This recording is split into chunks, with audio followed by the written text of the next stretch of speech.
Hi, everyone. Welcome, welcome.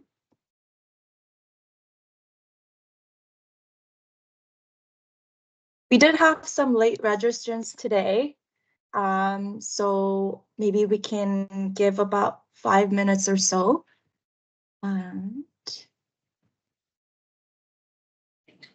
Hello,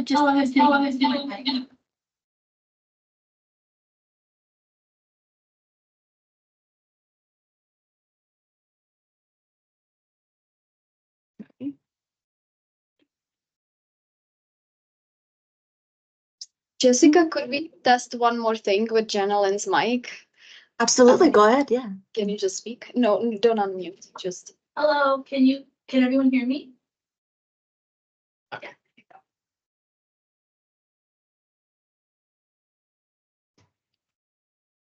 Okay. So before we dive into it, I just wanted to know, we did change platforms. We're at Microsoft Webinars now.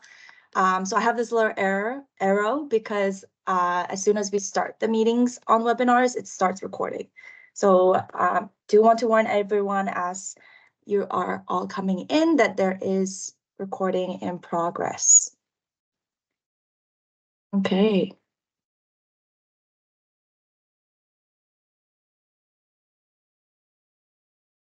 We do have more people coming in.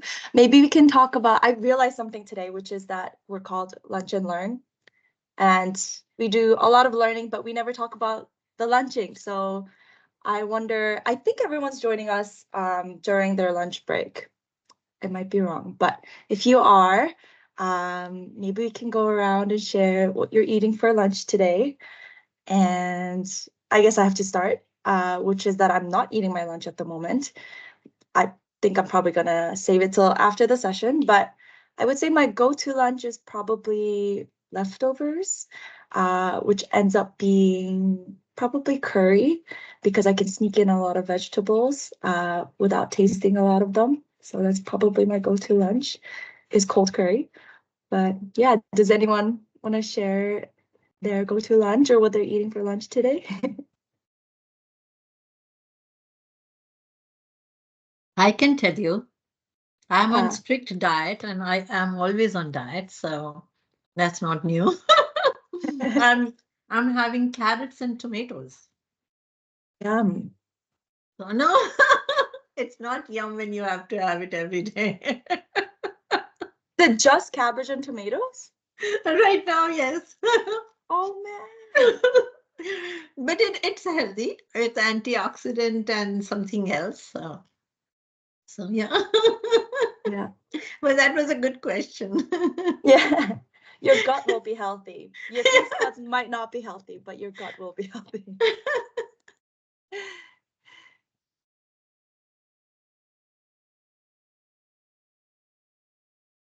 I also have some leftovers from yesterday. Nice. Nice.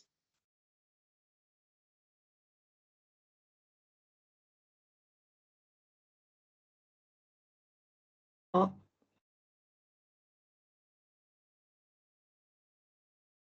I think Thomas's screen might be freezing up a little bit.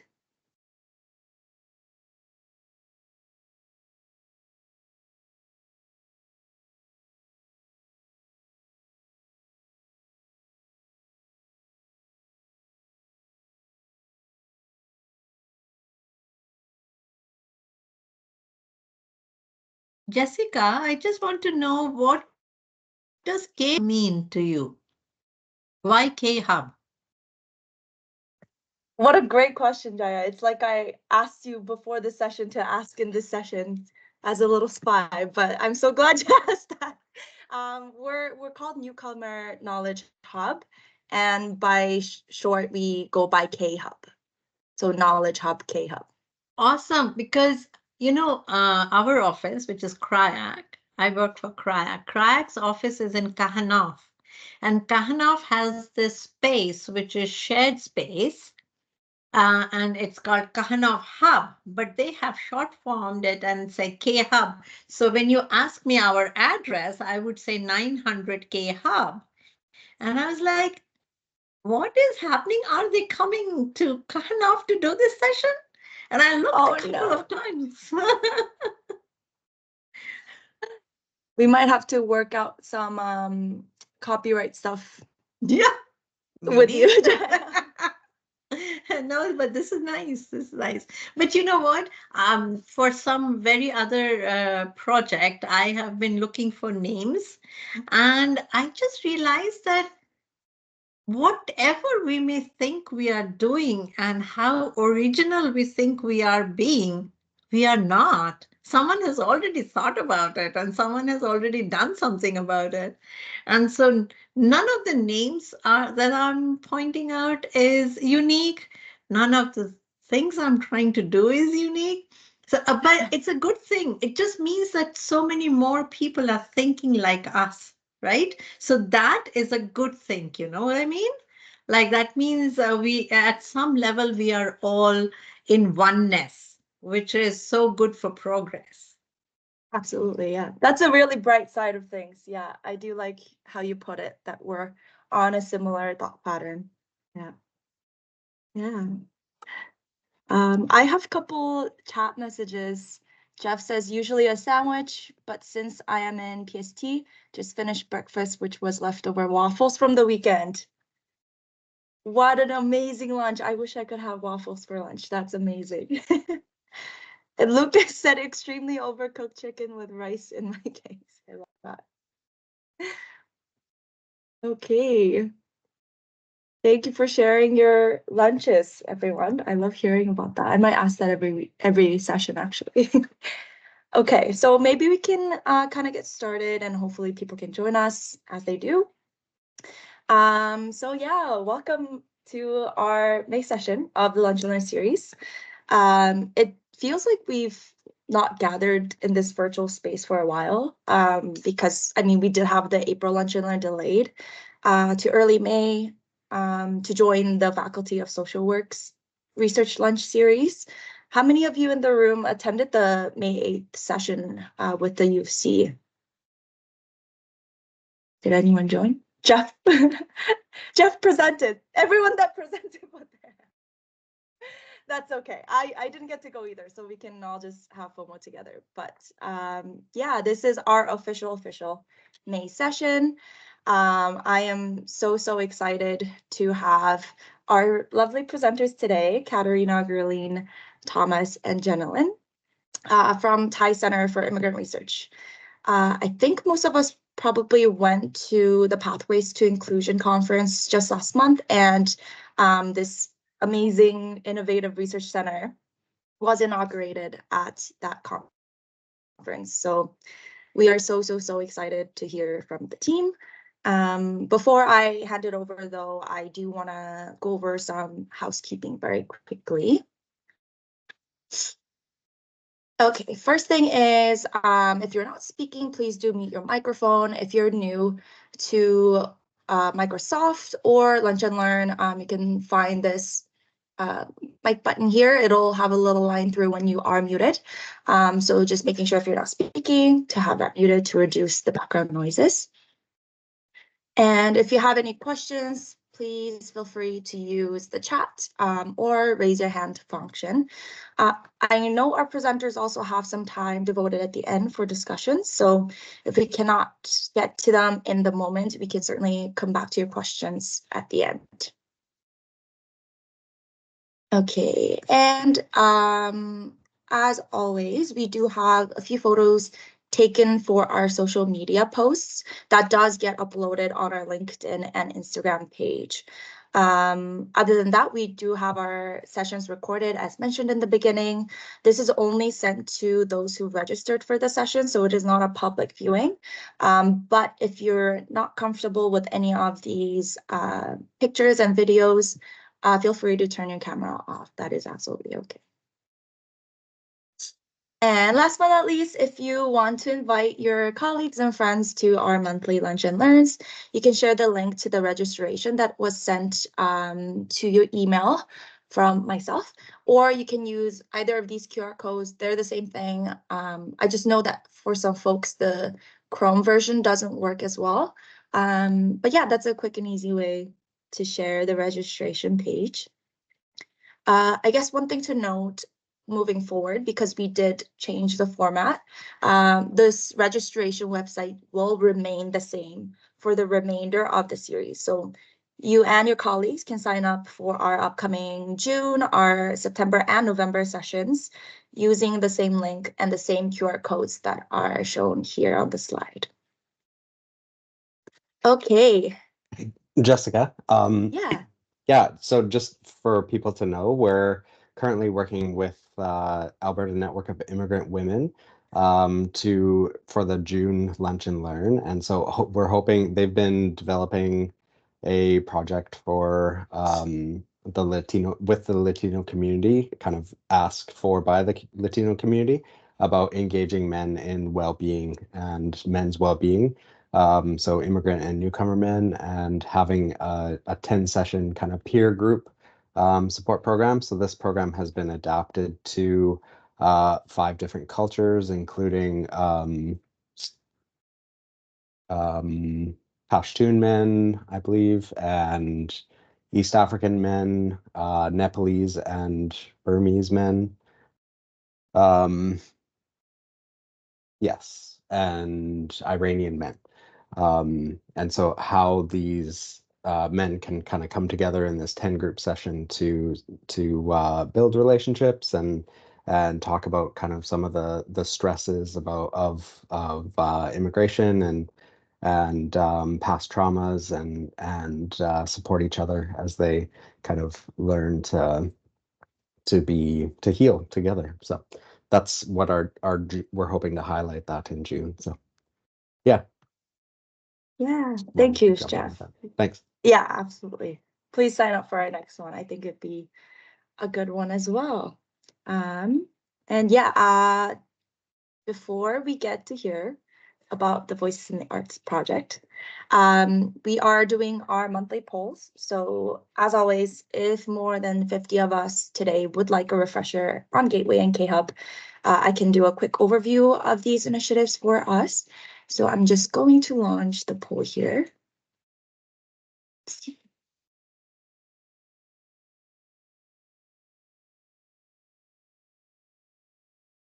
Can everyone see the poll?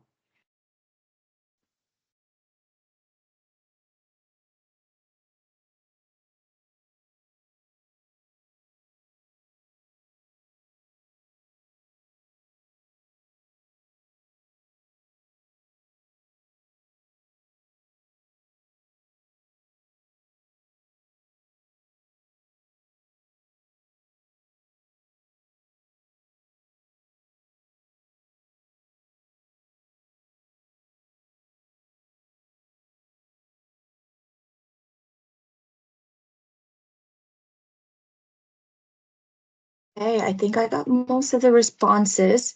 It looks like only 44% did. And so we're gonna skip over and get to our presentation today. We did go over these refreshers every single time, and it would have been the 5th time, so I completely understand. Okay, so I'm just gonna stop sharing here. Katerina, if you're ready.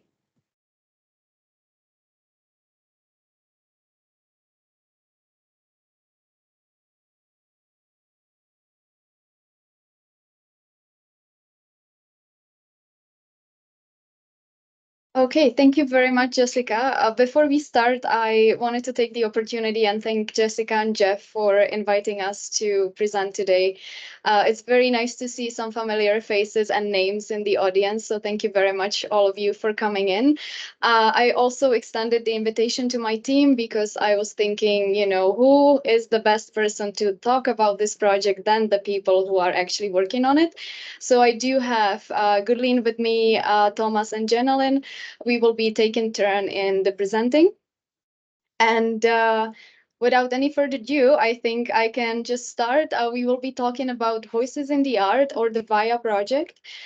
This project is an intervention through research designed for 3 years, funded, as you can see on the screen, by Women and Gender Equality Canada. It's a federal ministry, and it is delivered in collaboration between our center, University of British Columbia and University of Michigan. The project aims to create a safe space, but also some preventative measures for newcomer youth, specifically who identify as 2SLGBTQIA+. So it's a very niche project with, I call it triple vulnerability, because we're talking about youth. The youth is between 14 to 24. On top of it, newcomers, and on top of it, identifying as 2SLGBTQIA+. So highly vulnerable population, but at the same time, a population that is heavily underserved, heavily underfunded. We saw a big gap in service delivery for this community, and hence this is why we launched or proposed this project. And for our I guess luck, Women and Gender Equality Canada agreed with us and funded this project.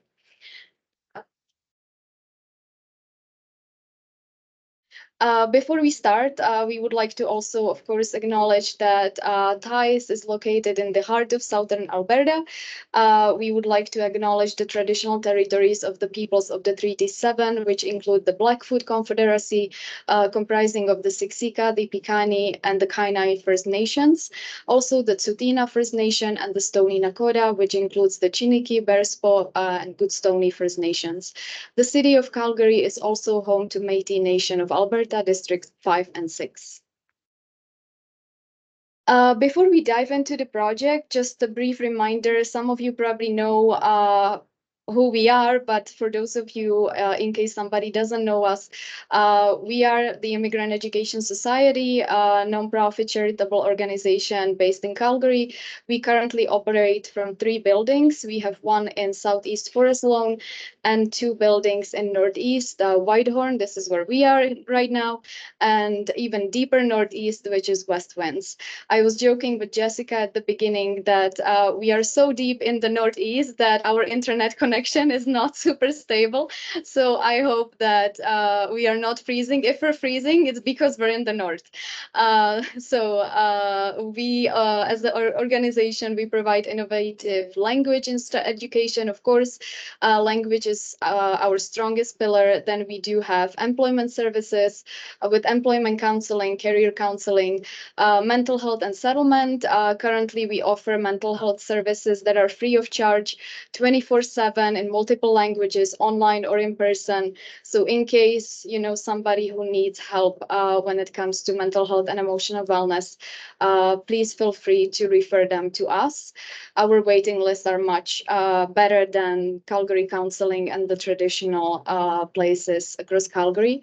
Our fourth newest pillar is childcare. We recently opened the community-based childcare, and of course, research and program development that transitioned into the Center for Immigrant Research. Thank you very much, Jessica, for a very nice introduction. The research team, it's my privilege also to introduce my colleagues. As I mentioned, Gurleen is here with us. Gurleen is a project associate and a lead of this project. Myself, I am leading the Center for Immigrant Research. Krisha is not, I think Krisha is in the audience, but Krisha is lead of the center. And with us also is Thomas and Jenalyn, our research assistants. For Thomas, for this project specifically, Jenalyn is kind of sitting on multiple chairs currently in multiple projects. And our principal investigators, Dr. Anusha Kasan from the University of British Columbia and Dr. Odessa Gonzalez-Benson from the University of Michigan. And I believe I am passing the floor to Gurleen. Thank you so much, Katrina. So before we begin and we go into the literature and all the fun parts of VIA, I wanted to just clarify the terminology that we will be using throughout this presentation. We'll be using a term that you see on the screen right now, which is 2SLGBTQIA+. This is the term that used by UBC, the University of Calgary, and used in private sector in Calgary as well. We want to emphasize that this term represents a starting point. It is not exhaustive, but gives us a a position to start understanding this group's gender identities and experiences. I also would like to emphasize that when we are referring to the literature, we will use the terminology used by the authors themselves. So there'll be a few different terms, but I promise it'll be okay. Thank you.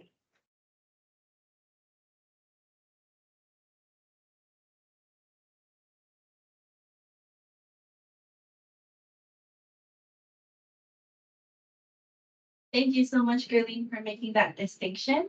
And so in the research, the literature has explored the migration patterns of LGBTQIA+ individuals. So in terms of their pre-migration experiences, the literature has shown that LGBTQI+ refugees and asylum seekers are often forced to migrate due to social, cultural stigma and systemic violence in their home countries.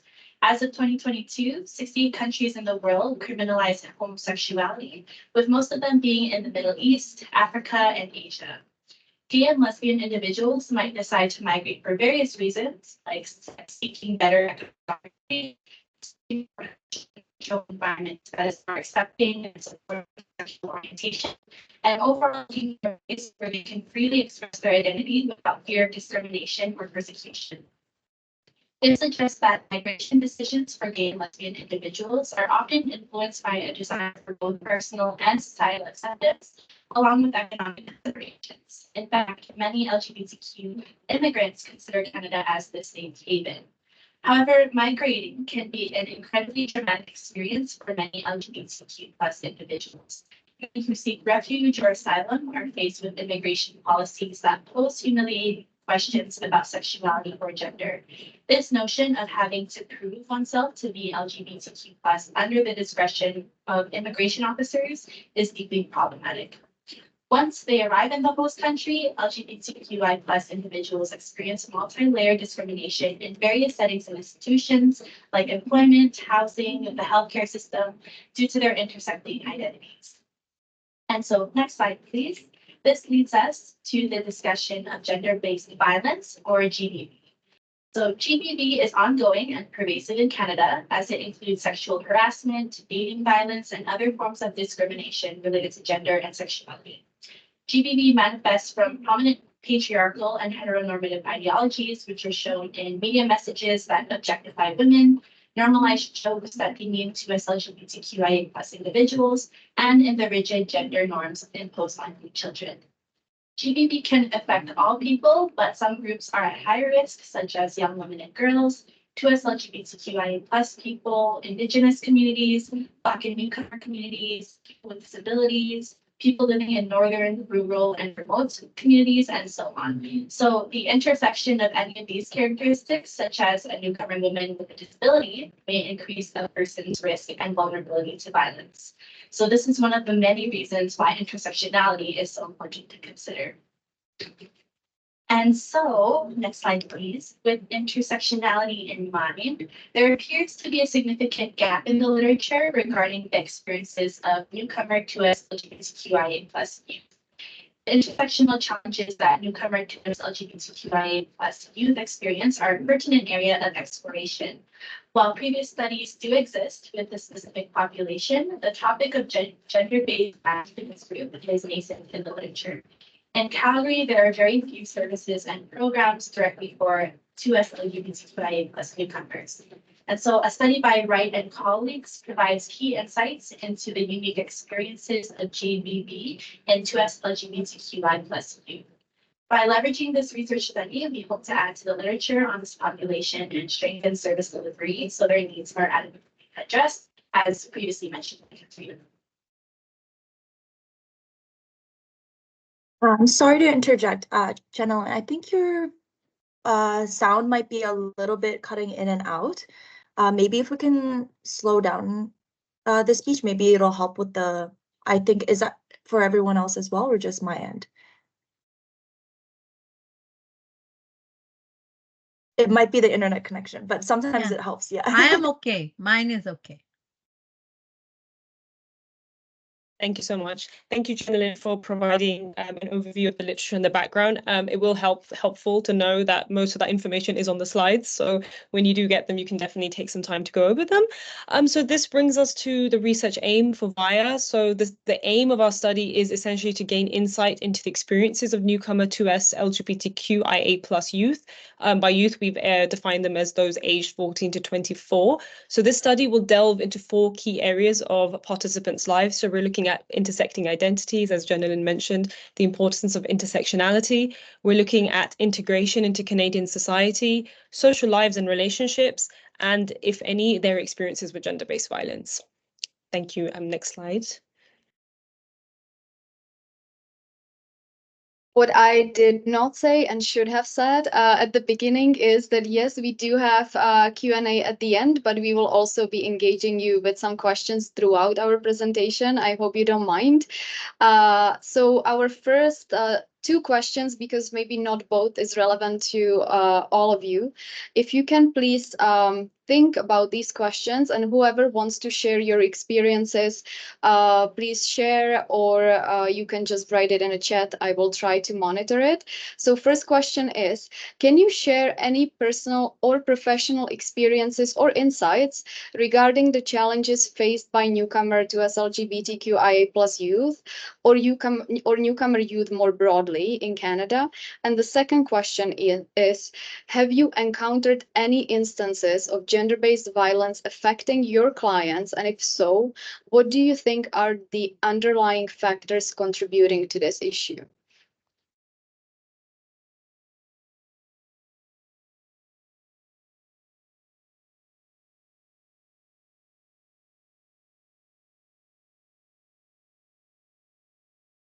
If anyone wants to provide us with your insights and comments, please feel free to just unmute and speak, because I don't actually see you. There is Oh, one person in the chat, Jeff. He says, coming from working in youth homelessness, 2S LGBTQIA+ youth are vastly overrepresented among the homeless youth population, including newcomer youth. Thank you very much. Anyone else would like to share insights? Another person said, one thing I noticed due to me being very visibly Muslim, clients sometimes didn't feel comfortable disclosing their relationship status or who they lived with, as there was a fear of judgment. Definitely. We see that as well among our clients and staff. It really takes the trust relationship building for them to open up. I know that Jessica, thank you very much for the comment. Jessica, you had your hand up.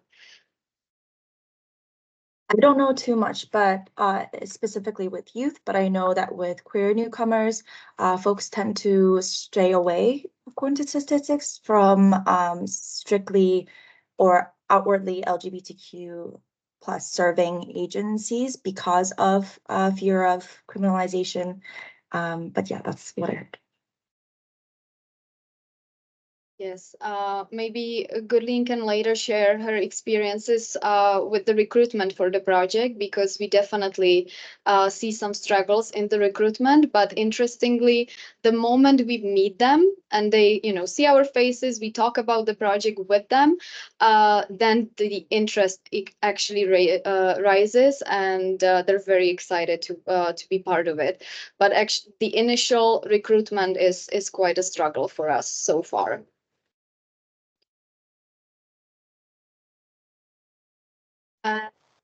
Some Susan has her hand up as well.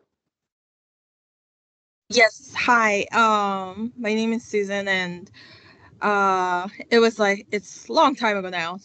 So I was a university student 2010 to 2014, and I went to Alberta College of Art and Design, so it's an art school, and I was also involved in student life. So this topic is something I'm very familiar with.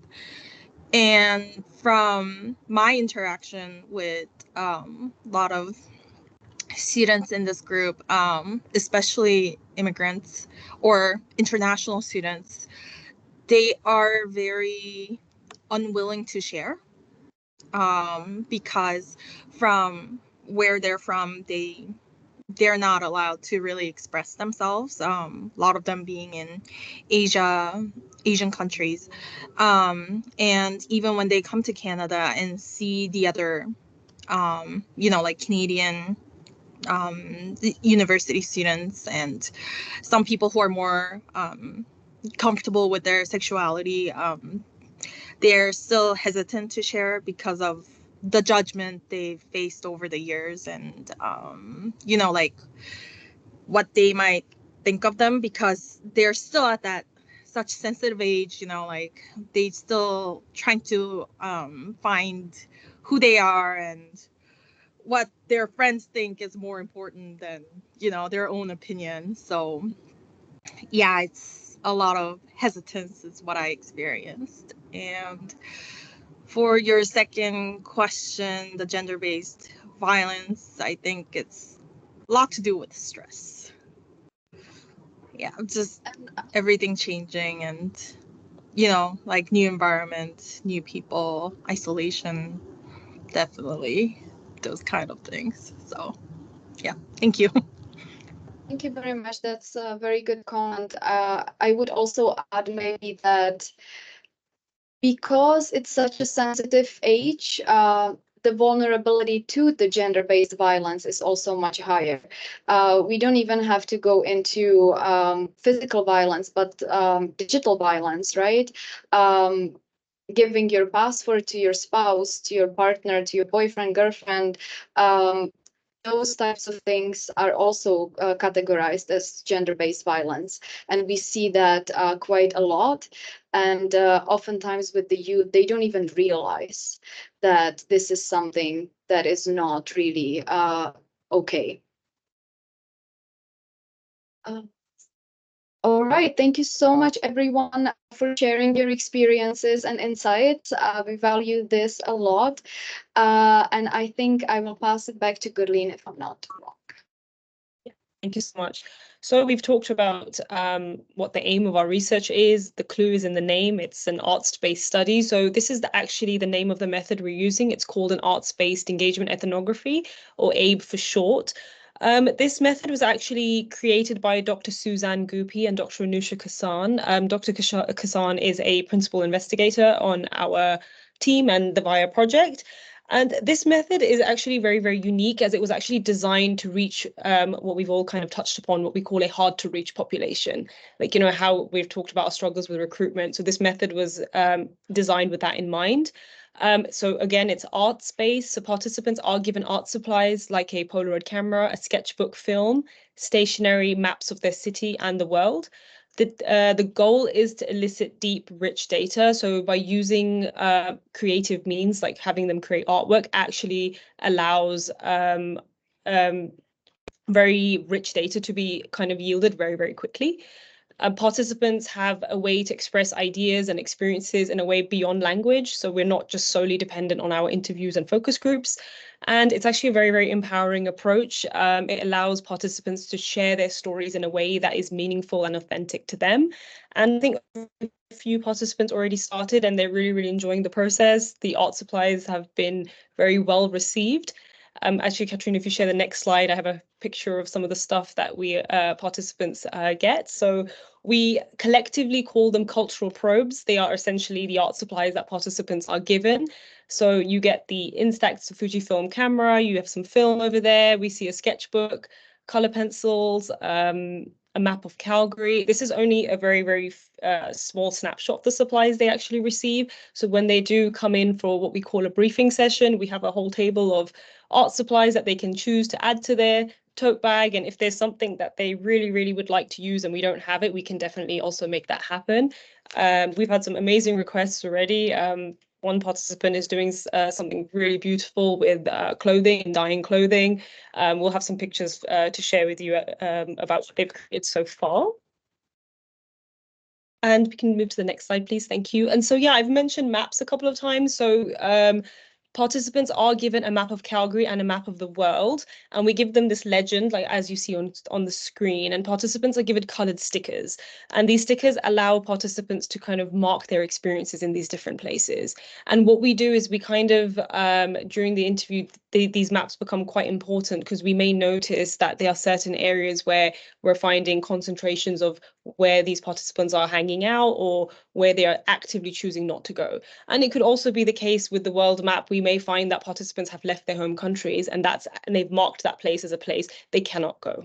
Or it's a place they would like to go but cannot, and there's hesitance. So we kind of use this very, very simple exercise to kind of explore that. And can move to the next slide, please. Thank you. Maybe I would just add here, it's a very good technique. If you have participants with trauma, it can be actually used not just for this project, but actually any counseling therapy that you don't have to ask them to speak about it, but you ask them to mark these places on the map, and they actually give you a very good idea of what their life story is. It's really up to you what the prompts are. Like we, for instance, have, where you go, where would you like to go, but you can include prompts like places I feel safe, places I don't feel safe, right? So the creativity is there. So pretty much whatever legend you create, whatever context you want to adapt it for, it's a very good way of not forcing participants, so non-invasive way of actually getting somehow a good picture of what they've been through. Thank you very much, Gurleen. No, thank you so much for adding that in. Yeah. And this is the criteria for our participants to take part. So we have a few things here. Participants must currently be living in Calgary or the Greater Vancouver area. We're currently recruiting for Calgary. The age, we're looking for youth, so those who are aged 14 to 24. Identity, you must identify as 2SLGBTQIA+ or are exploring your gender identity and or sexual orientation. Time in Canada should be within the last 10 years with the intention to settle permanently, and language. So we do ask for sufficient English language proficiency so participants can understand our consent process, and for the interview and focus group as well. Thank you. So this is a really good overview of the timeline of the project and about where we are so far. So VIA actually began with seeking ethical approval from the University of British Columbia and the University of Calgary, and we received approval, I think, early this year. We then began conducting a scoping review, which was conducted in the Social Services Abstract Database. So this was a structured literature review. We wanted to see what is in the literature on this population. We have now disseminated a Canada-wide survey as well to assess the frequency and types of gender-based violence being experienced in this population. The survey is still active, so I'll have a few more slides to share with you about this survey. Recruitment, so recruitment for cohort 1 has also begun, and we will have recruitment for the next few cohorts as well. As Katrina mentioned, this project will span 2.5 to 3 years. Participants in cohort 1 are currently now in the arts-based intervention part. They've been given their supplies, they've started creating their artwork, and we're now in the individual interview stage where we're starting to book those interviews in, and then the focus groups will follow eventually. And then at the end, participants have an option to take part in a art exhibition. They have a lot of options to decide how much they would like to be included. There is the option to, I will only attend, or, I will also attend, but my artwork will be completely anonymized. So we give them quite a lot of agency there as well about how much they would like to attend, and they're free to change their mind throughout the process. Thank you very much. And we can move on to the next slide. And I'm going to pass over to my colleague, Thomas, who's with me, and he's going to detail our scoping review. Yeah, thank you, Gurleen. So this basically outlines step-by-step process as to how we conduct our scoping review. As Gurleen had mentioned, it is more of a structured literature review, and it's quite comprehensive. So the first step is to generate a research question, and our research question was, what is the scope of knowledge generated on LGBTQIA+ migrants in the social work field? One of our principal investigators is a social work professor, so we found that it was appropriate in considering the context of social services. Next, we worked with a social work research librarian to finalize both inclusion and exclusion criteria. So we arrived at no limitations on dates, all languages were included, and only peer-reviewed articles were included. Following that, we then conducted our review in the social services abstract, as mentioned earlier, and this yielded 316 results, quite extensive. We noticed that there were quite a lot of duplicates, so we removed 51 articles, and this led us to a total of 265.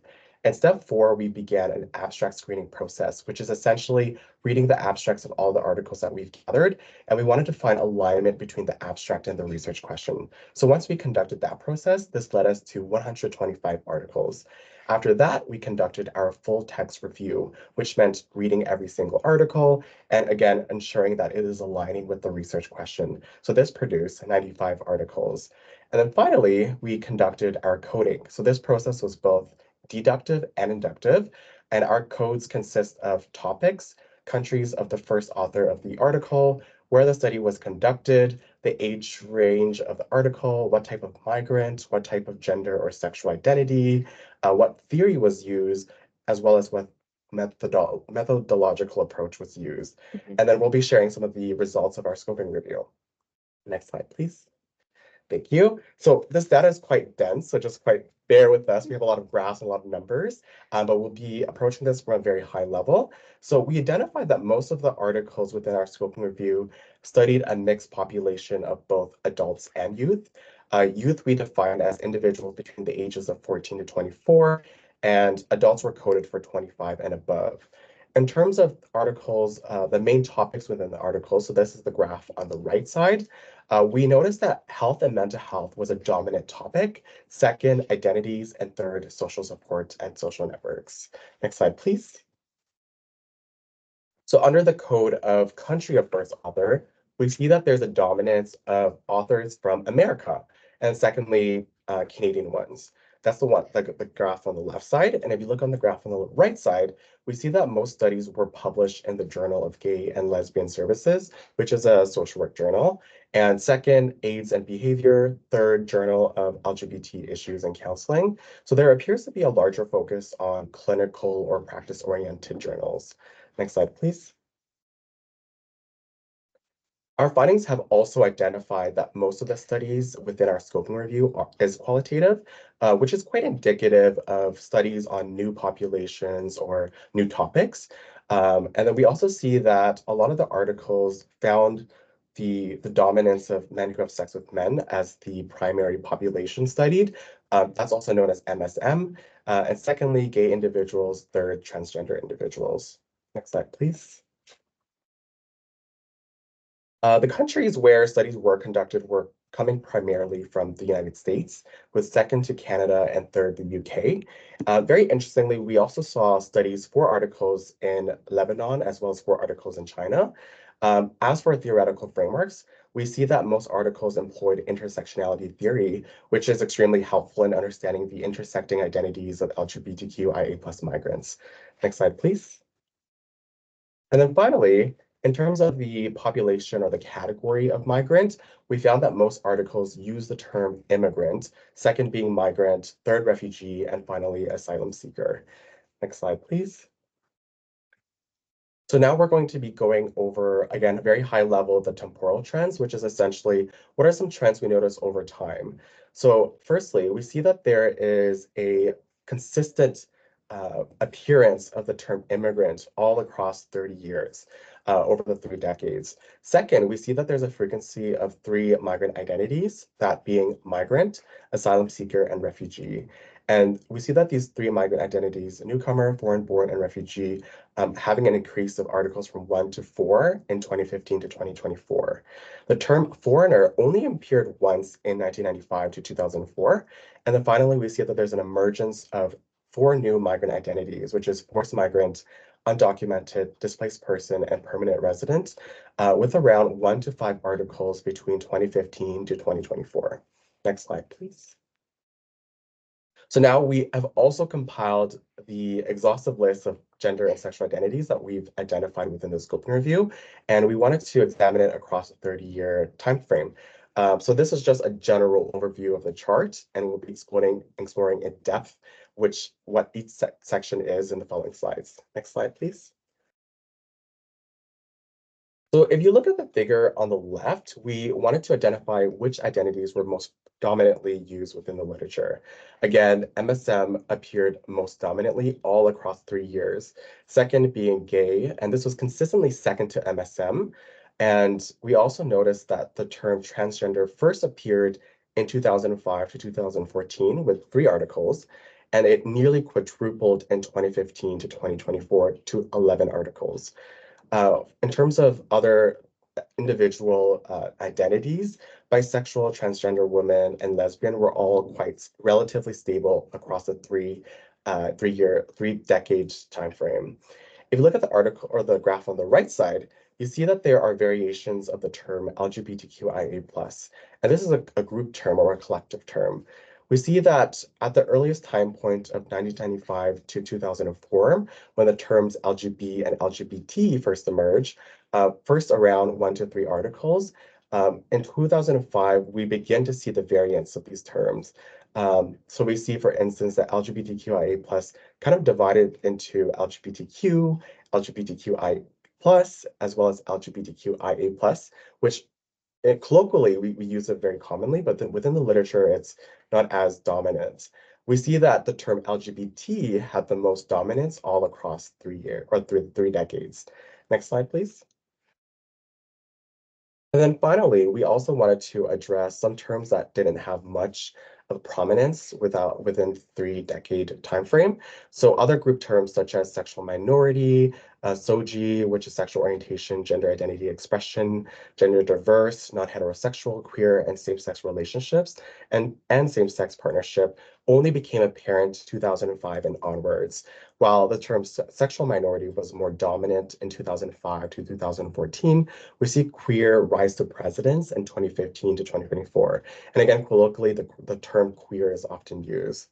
Next slide, please. So this addresses our last temporal trend, and we were interested in looking at the topical domains and how they shifted over time. So we see that the topic of mental health and health was the most dominant all across the 3 decades. So from 1995 to present. Second, we see that identities is usually leading second behind mental health and health. And then third, integration, acculturation, and citizenship, which only had 3 articles in 1995 to 2004, but it substantially increased to 19 articles in 2015 to 2024. So next, a set of 7 topics emerged in 2005 and 2014, but these articles diverge in frequency in the following decade. So 3 of them increased in frequency in 2015 to 2024, which is the social support / social capital category, violence, torture, practice interventions, while 3 of them decreased or remained the same in frequency to 1 to 8 articles in 2015 to 2024. And those topics being policy and advocacy, migration processes and contexts, practitioner perceptions, training values, socioeconomics, poverty, and education.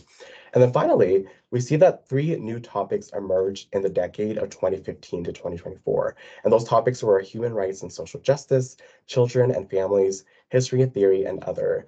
And then in terms of religion, we see that this topic appeared in 1995 to 2004, and 2015 and 2024. Next slide, please. So what does all of that information mean? We know that it's quite dense. There's a lot of numbers presented. So we wanted to present it in a more digestible manner. So the first point we wanted to discuss was that there tends to be a skewing of topics as well as methods, geography, and migrant identity. Firstly, we see that there is a dominance of topics in mental health and health. Second, we see a dominance in methods that are qualitative. And third, we see that social work literature tends to skew towards a geography that reflects perspectives from the global north. We see this both in the country of first authors who've written the articles, as well as the study site. In terms of migrant identities, we see a dominance of immigrant as a migrant identity all across 3 decades. So what does this tell us? Well, firstly, the skewing of the literature represents that there are certain dominant areas of study. And this is quite problematic because it reflects that other areas are neglected. We also see that health and mental health is prioritized over topics such as violence, social justice, and interventions, which may serve to support the broader and more holistic needs of LGBTQ+ migrants. The second point is the diversification of sexual and gender identities over time. So our findings lend supportive evidence for existing studies that have discussed that LGBTQ issues have become more prominent in the 21st century. And we see this particularly after 2010. Variants of the term LGBTQ+ have presented itself, such as LGB, LGBT, LGBTI, LGBTQIA+. And then we also see terms becoming outdated, such as transsexual or transsexualism. it kind of evolved into more modern terms such as transgender, trans, non-binary, or genderqueer. And then we also see some terms being outdated and evolving, such as homosexual to gay and lesbian, whereas the term queer has been reclaimed by the community. A particular key insight also relates to the topic and the population of migrant LGBTQ plus youth being very understudied. And this is something that Katarina mentioned earlier as well. We see that this population is greatly understudied compared to other age groups, such as adults or older adults. So this raises important questions around the idea of youth and how this period is quite a formative phase. It's the time for identity formation for both migrant youth and queer youth. So we also recognize that this period of youth is also a vulnerable phase of life. So due to potential limitations such as independence, capacity, and safety, as well as especially in the forced migration context. And then finally, our findings in the scoping review highlight the need for intersectional perspectives and approaches in studying LGBTQ plus newcomer youth. We see that there's a diverse set of services being targeted, and among the many needs such as mental health, stress, and trauma, which have been reiterated within the literature. And the literature has also called on the need for trauma-informed practice. We also see that intersectional practice with LGBTQ plus migrants include relational group approaches, which we've kind of mirrored within our focus groups, creative and arts-based modes to mitigate power dynamics as well as language barriers, and applying an anti-oppressive framework to promote reflexivity as well as trust. These are all critical frameworks, approaches, and practice that the literature have called on, especially as an intersectional intervention for LGBTQ plus migrants. Next slide. Thank you so much, Thomas. I will also mention that this research will be published in the it's under publication, so we'll be more than happy to share that when it's available.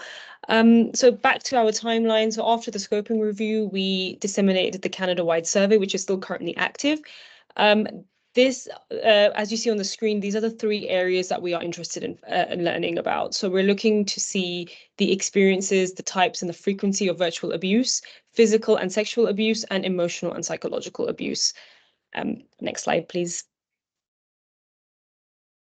So as I mentioned that the survey is still active, however, I wanted to share some preliminary survey findings. So the survey is, the question that you are seeing on the screen, the quotes that you're seeing on the screen is in reference to a question about providing example if the respondent has experienced emotional and psychological abuse. Respondents do have the option to skip this question, by the way. We do ensure that no one is forced to answer anything in our survey. However, these are I wanted to share some of these quotes because they are actually extremely descriptive and indicative of what this group is experiencing.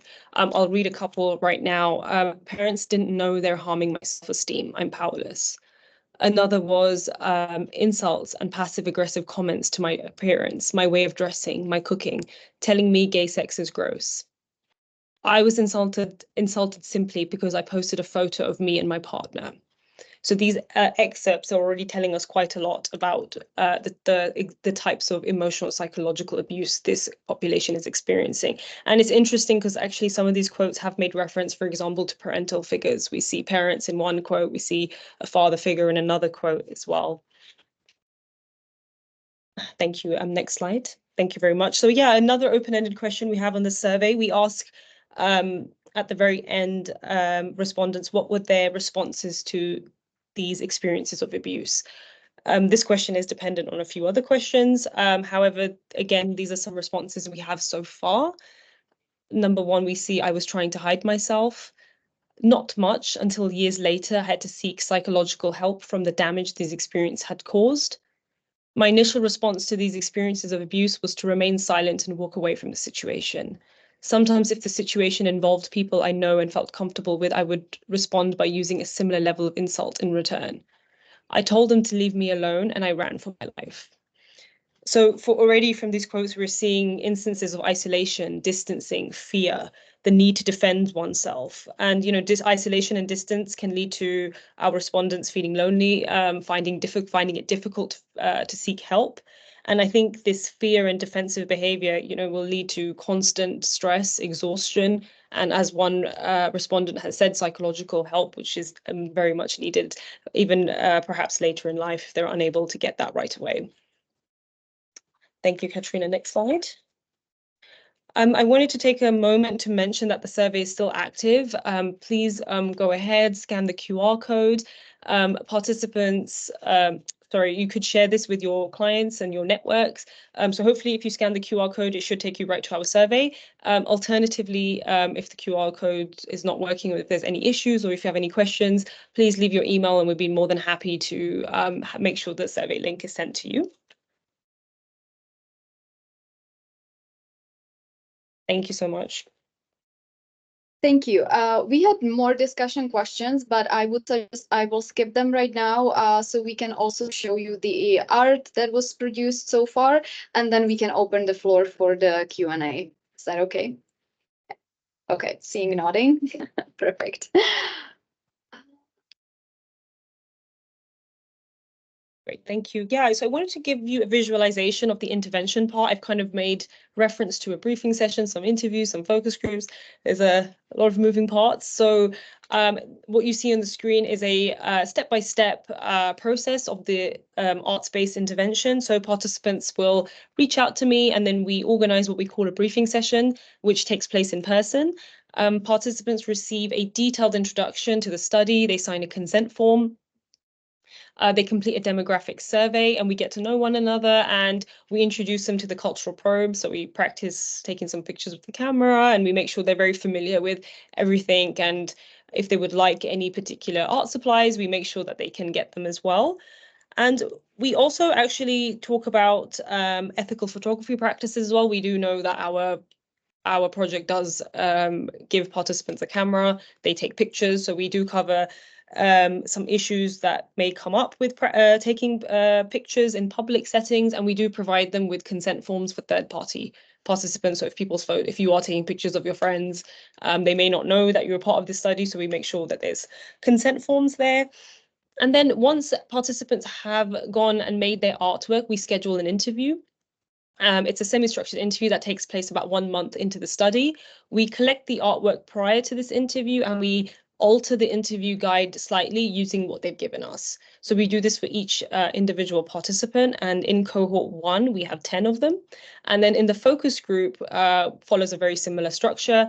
Using the artwork and the main themes that emerge from the individual interviews, we create a guide for the focus group, and we do the same for focus group 1 and focus group 2, which takes place in the 2nd month and then in the 3rd month of the study. Thank you, Katrina. Next slide. Yeah, what you see on the screen right now are some example questions that we ask participants about their artwork. So as per the method, participants have to give us the art first so we can create the guide. We opt for a more descriptive approach with the artwork. So for example, we will say, when looking through your artwork, we notice that you drew this picture. It's a picture of a person or a woman. She's in red and she's revealing her rib cage. We can see lungs underneath. Or can you tell us more about this picture? Why did you take this picture? Did what we say fit with your experiences? What inspired you to take this photo? Is there something here that truly represents your transition here in Canada or Calgary? And if you see in the very last question, we have some brackets there, add description of art. So we may use this to, if participants have something in their artwork like that's very, very particular, and we might want to ask them more questions about. So for example, there may be some text. We notice you have this very specific word. Why did you write that? Could you tell us more about this?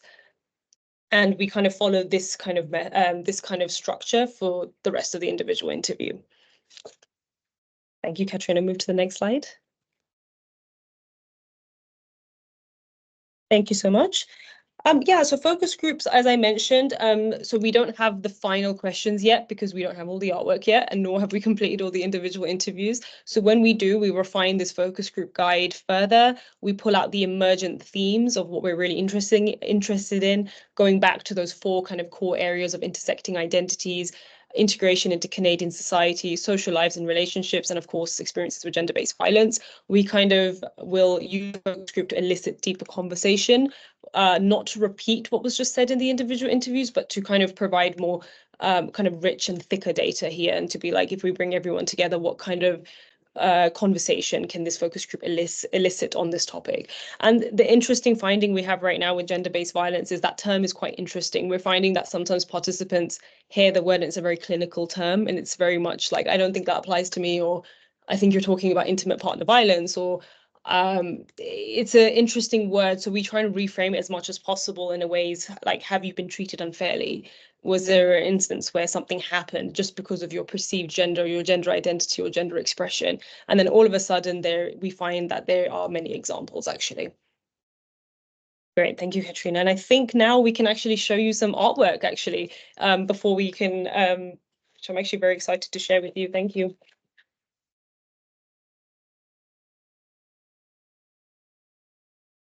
Please do let me know if you see it. I'm trying to make it bigger.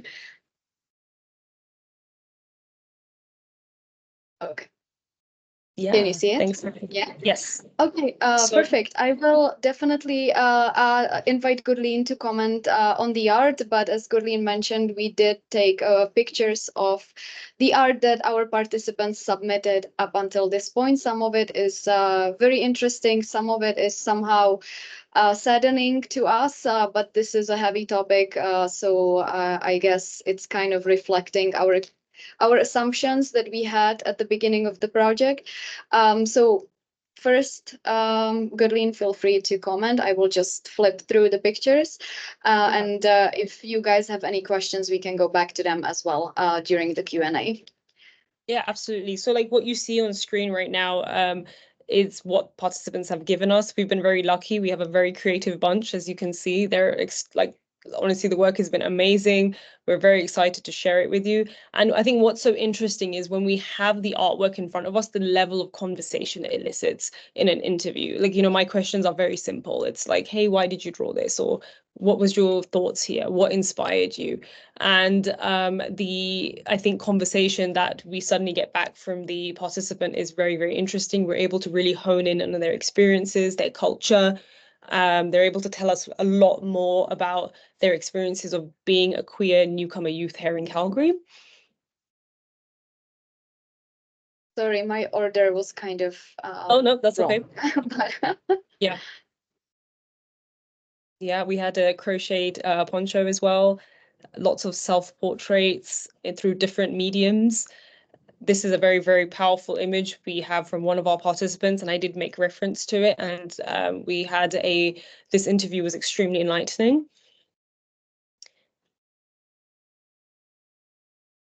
I'll give you a moment to kind of take in a lot of the pieces of what we see on the screen right now.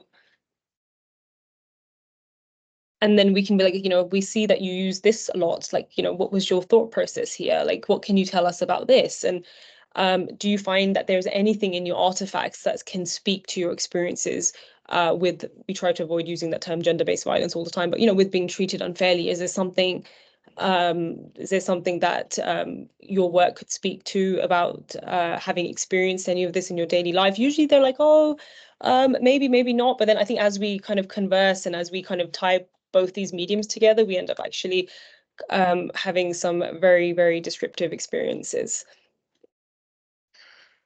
Also, I would maybe add, as you can see, we are really giving the full creativity. They can choose whatever art supplies, whatever art technique they want. As there's an example, we were actually very surprised when we saw this, that somebody, you know, submitted this piece in a very short time, I have to add as well. I think they had 2 to 3 weeks to complete the first set of arts.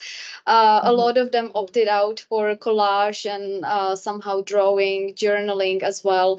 But especially, you know, like, where is it? This one. We had a request, and that was Gurleen came to me one day and she was like, is it okay to buy pants? Like a trousers? And I'm like, what? And she goes, well, one participant would like to, you know, work with black trousers. So she went to Value Village. I had to run it through our finance department. Like, can we, you know, claim trouser cost? So finally, she submitted the art. Before we gave her the trousers, she actually gave us an example of what she needs it for. And this is the result. So some of it, I have to say personally, is quite striking. The level of involvement, it goes back to what I mentioned at the beginning. The recruitment is a little bit challenging, but once they see the project, once they get the art supplies, they actually show quite a high level of commitment. Yes, That's it. absolutely. Some of the feedback we're getting too is like participants, they're really enjoying the process. They're enjoying the prompts and the supplies we've given them. So it's been very positive feedback, which has been great. Okay, I think this concludes our official presentation. Thank you very much. And I guess I will pass the floor back to Jessica. Thank you. That was such a wonderful presentation.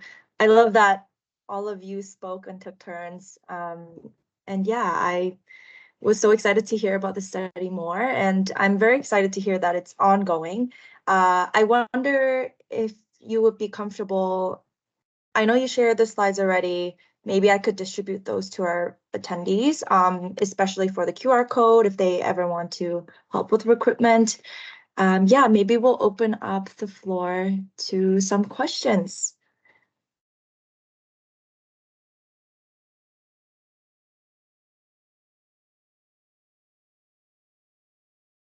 Manord, yeah, has their hand up. You want to go ahead? Yeah, for sure. Thank you so much for the presentation. I feel like I learned quite a bit. It was very interesting.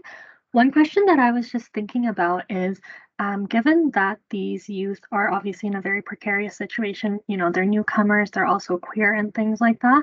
How do you kind of disseminate the information like about like the project and things like that? Like, are there like handouts that you give, and if there are handouts you give, like does it say this is like a project for like queer youth, or like how do you kind of navigate that, because there is that safety piece involved? So I was just kind of curious about that.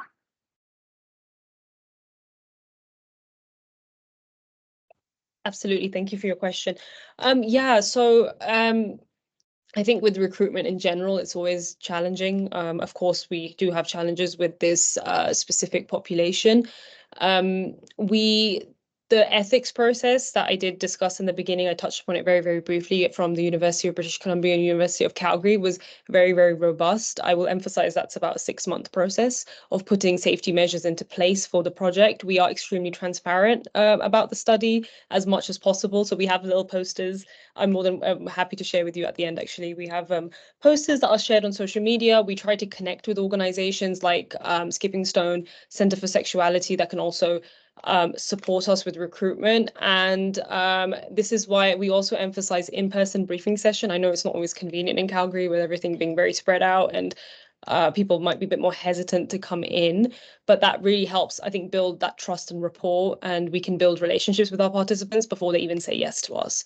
I try to avoid as much as possible as just sending them my consent form, and it can be overwhelming. It can be a bit like, this is a lot of information and I don't think this is something I want to do, or, you know, it can be, and I understand we've all been on the other end where someone will send us a form and we're like, yeah, I think I'm just going to pretend I did not see your email.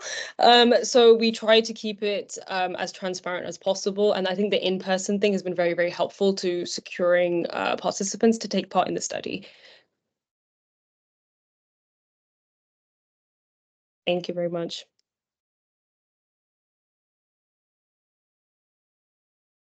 There is also a comment in the chat. That is brilliant. Thank you. Using the color legend to identify safe places. Yes, thank you very much for the comment, first of all.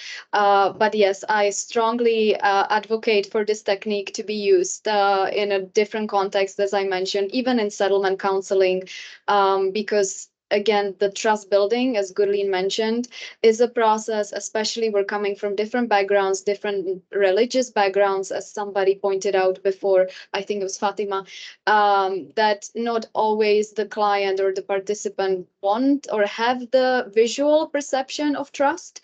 But once we actually use these types of techniques, it breaks the ice, maybe I can say, and the rapport is really built, and then the communication is much, much easier.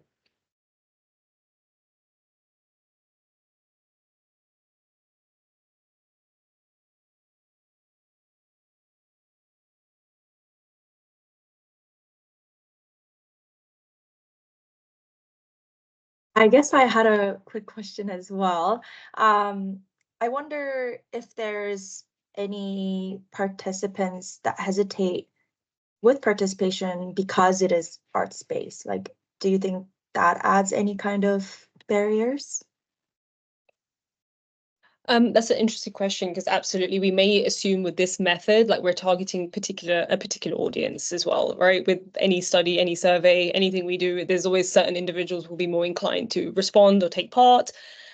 We do have some participants who are artistically inclined, as you can tell from the amazing work that we've had. But I also want to emphasize to the other participants who may not be as artistic or may not be as comfortable with some of the artsy aspects of this study, that, you know, like, we want to keep this as participant led as much as possible. If you wrote in your sketchbook every single day, I will read that, more than happy to. So you know, we try to encourage that comfort level with how much they want to be creative and how much they want to draw or write. But I think that's what's really helpful is the Polaroid camera. The Polaroid camera has been extremely popular. You don't need to know how to do anything to use the camera. So that's actually been really, really helpful for those who are like, I don't think I want to draw. So I think the camera means has been a very, really helpful. Yeah.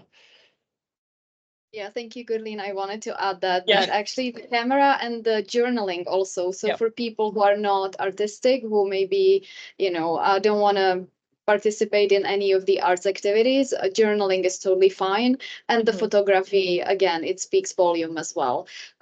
So we are proposing the projects and the budget for the project with the knowing that we will spend $250 per person for that camera and the film. So yeah, it's of course adding to the expense, but at the same time, I think it's really helpful. And to the Polaroid cameras, we have a question in the chat. Yes, they get to keep it. They get to keep actually all the supplies that we give them. What we are asking them to do is give us the art so we can evaluate it and base the interview on it. But then if they want to take the art back, we will give it back. We will take pictures and give them whatever they created if they want to have it back. What is the plan on using the data to inform decision and policy making? Also identifying the stakeholders who have the ability to make an impact. So maybe I can start, and Gurleen or Thomas Janellen, feel free to add. Definitely there's a lot of reporting, as you probably know, to the funder themselves. WAGE, the Women and Gender Equality Ministry, they do have a lot of initiatives when it comes to gender-based violence. They work closely with OCASI, maybe you know the immigrant serving umbrella in Ontario. OCASI is producing free courses, professional developments on these topics. So there is definitely a direct link in some impactful outcomes for the stakeholders. As the Center for Immigrant Research, we also do policy analysis and policy briefs. I am just about to issue one policy brief on emotional wellness for refugees and immigrants. And this project will be definitely our next policy brief that we will be issuing and sending to all levels of government. So some level, and of course, knowledge dissemination, as you see it, is also very powerful, presenting at conferences where stakeholders are. Gurleen, do you want to add anything? Yes, I think Thomas will add Yes, something. I just want to add to Katarina's point. Yeah. Knowledge dissemination for this population is so vital because we've kind of emphasized throughout our presentation that this population is so underserved. So this entire research project sets the groundwork, the foundation for future research projects, as well as policies, programs, and services to kind of, to get inspired. And hopefully this project can become a catalyst for that. So it really sets the framework. It's exploratory in nature. Also, Thomas just prompted my memory at the exhibit. So the art exhibit we will do after every 2 intakes, most likely in a very public space. Of course, Central Library downtown is something very easy to think about when it comes to that. The library allows exhibitions to be there for a week, 2 weeks, 3 weeks. So this is one thing to attract attention to the topic. At the exhibit itself, at the launch of the exhibit, we will have participants who will be willing to show their faces and present about their art. So this is definitely also an important aspect of public awareness raising and so on. There's a follow-up question: is performing arts like spoken word or dance? I would say we didn't have that yet, but I would say we would probably ask them to record it. We wouldn't say no, definitely, but just for the sake of being able to code it and to analyze it, I would say we would ask them to record themselves. What do you think, Godlin? Yeah, absolutely. I mean, our method doesn't encapsulate performance. I would say, like, there's so much you can go on once you start in creative means. So we haven't, it doesn't quite encapsulate that. But like Katrina said, we wouldn't say no. We would absolutely ask them to record themselves and see what we could do with that data and see how we could talk about their experiences with them. Yeah. And would you be willing to share the prompts you provided to the youth? Yeah, so I believe we have quite extensive prompts. We actually, when we do the package that you saw on the picture, the tote bag with the things, we attach a small description and prompt with every single item. Goodlin, I will let you talk a little bit more about it because you're the one who's attaching the prompts. Yeah. So we call it the cultural probes package. So they get like a little document. We tell them how to use everything. We're like, we do a sketchbook, like, please stick in your photos so they don't go missing. We ask them to put like a date or an entry, maybe give us a description of like where you are. So the probes I think I came up with about, I want to say 12 or 13. They are very open-ended, they're very exploratory, and it was just to give participants a starting point to be like, okay, like, you want me to tell me about my experience? Like, what do you mean? Like, where do I begin? I mean, we're asking a very big question. Like, if they're like, hey, tell me about your intersecting identities and being a newcomer in Calgary, and you're like, okay, where do I begin? So we kind of really broke that down. And even things like gender-based violence, one of the prompts is actually, could you tell me how your gender roles are defined in your community, in your culture? Do you find there are certain messages you receive with your current gender identity or gender expression? So we kind of ask those types of questions. We're like, what does culture look like to you? What does your daily life look like? So they can pick and choose and see what they come up with. So they have a lot more to go on, and they can use them how they feel. They also have the choice not to use them if they don't want to. I will just share back my screen because some of you are asking for the prompts. Please send us an email, either to me or Goodlin directly, and we can share these prompts and some of the materials with you, if that's okay. Absolutely. Or actually, you will be getting the copy of the slides, if I'm right, Jessica. You will be sending to everybody. Yes, I can distribute the slides after, and the recording too. Perfect. So in that case, you will have our contact there. Susan or Susan? I just have a quick question about sharing this project with the youth, because I know that youth nowadays, they're all about social media, being on their phone. Do you guys have any TikTok or Instagram posts that you guys are promoting this material with that I could possibly share? Absolutely. We have, so at the moment we're under the Immigrant Education Society's Instagram page. We have some reels, we have posters on there, which you can definitely, if you just head up to our Instagram page, you can share them directly with anyone that you feel would be interested. We have a reel of the art supplies, like what's in my voices in the art tote bag, which I had a lot of fun making. So yeah, feel free to share with with your clients and even friends, family, your network, definitely. And again, if you would like posters, any other materials sent directly to you, just email me and I can definitely share that with you as well. Okay, thank you. Thank you. Also, I'll just like to jump in. Ty shares a lot of information on LinkedIn as well. So if you are like me, you use LinkedIn a lot, then feel free to add them in. Thank you very much, Zohaib.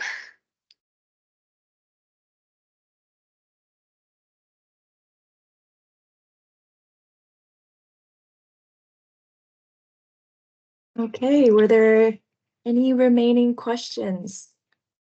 We've had wonderful engagement so far. I also did send the Ties YYC Instagram account on the chat. Hopefully I got the right one. Yeah. Okay, if we're all okay, maybe if you have lingering questions, again, you could reach out to Katerina or Gerline. I want to thank all four of you for the wonderful presentation. As Thomas mentioned, this participant demographic is not well studied, I also believe. So I'm so happy that we got to share that with our K-Hub attendees. Yeah, I'm getting chat messages. Thank you for the presentation. Wonderful to see such a participant-led research, not only in your intervention, but the fact that you're doing an exhibition and people can come and share. It is so, so, so wonderful. We're so excited to hear from you when the exhibition might be. I would love to help circulate that as well. But yeah, thank you again, Katerina, Gerline, Thomas, and Janelle. Thank you very much, Jessica and Jeff, for having us. Thank you. All right, we will say goodbye for now. Bye. Bye. Thank you.